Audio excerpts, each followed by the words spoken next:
Hi guys, it's Alexa Diorio again, and I'm very excited to be having the time be able to actually film a video and just be able to sit down and chat. I've been really busy with a lot of stuff in my life. If you follow me on Instagram and Facebook, you've noticed that my son has been in and out of the hospital, um, and we've been dealing with his medical issues. So, and then a while back, I had the cancer scare.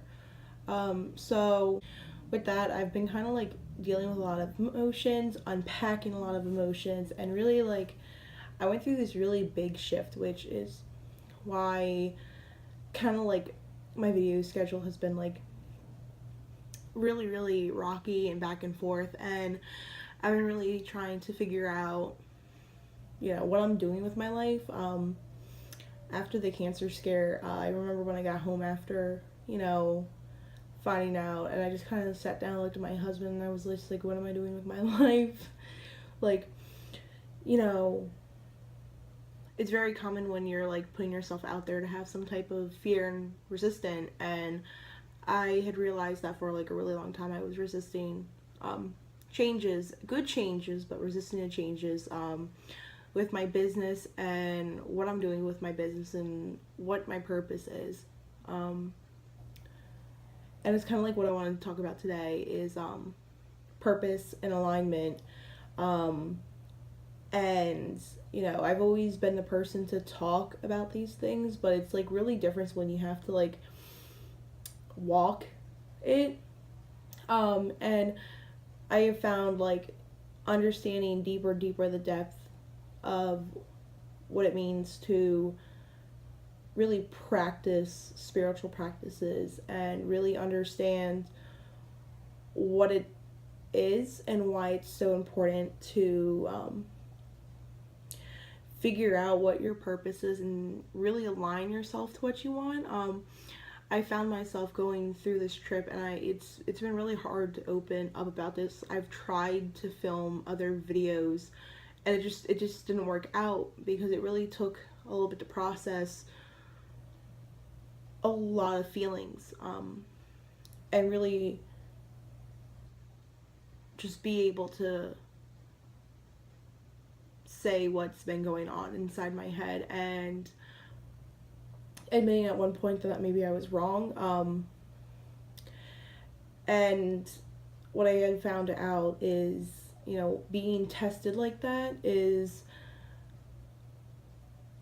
I was making a lot of excuses for myself. A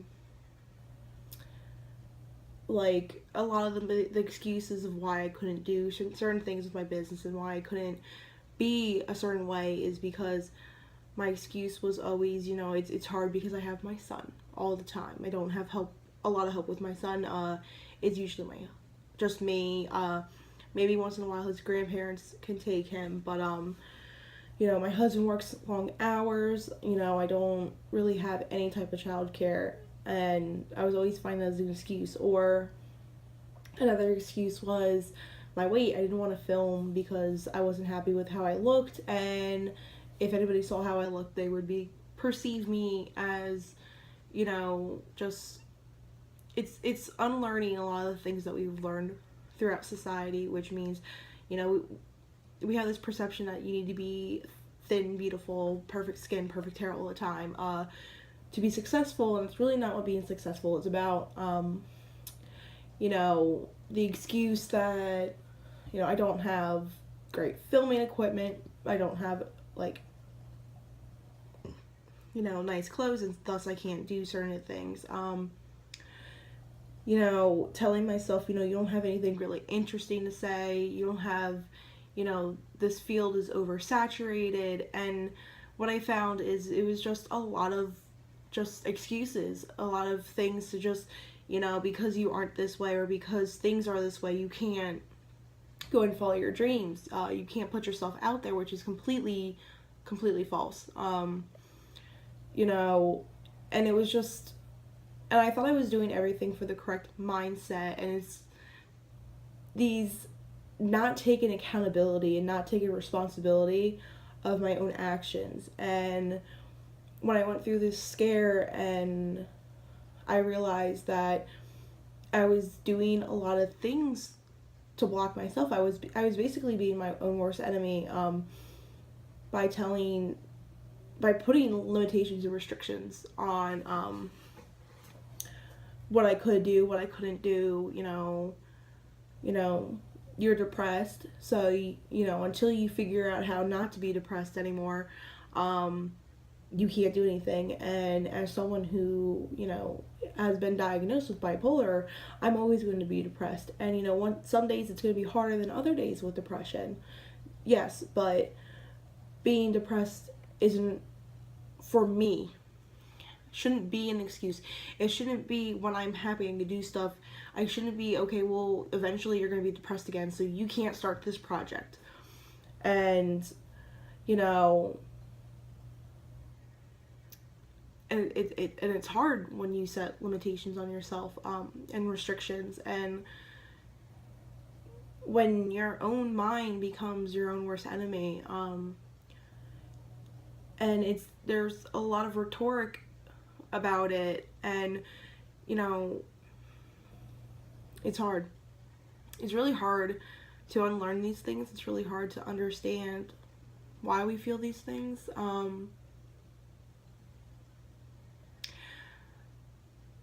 It's hard to admit that at some point you were failing each other. Failing yourself. It's a lot easier to just be like, it's not me, it's this. It's not me, it's this. But like in reality, at least in my situation, has been my fault and me telling myself I can't do it. Not that I can't do it. You know what I mean? Like, it has nothing to do with anyone else. And it's really hard when you're supposed to be teaching people these things and helping people through these things, and you're doing it to yourself. And I just kind of like wanted to post this and say this because I don't want, kind of want, it's not really clear in the air, but you guys have to be careful about putting yourself in a box. And limiting yourself. It's just how I feel about it. But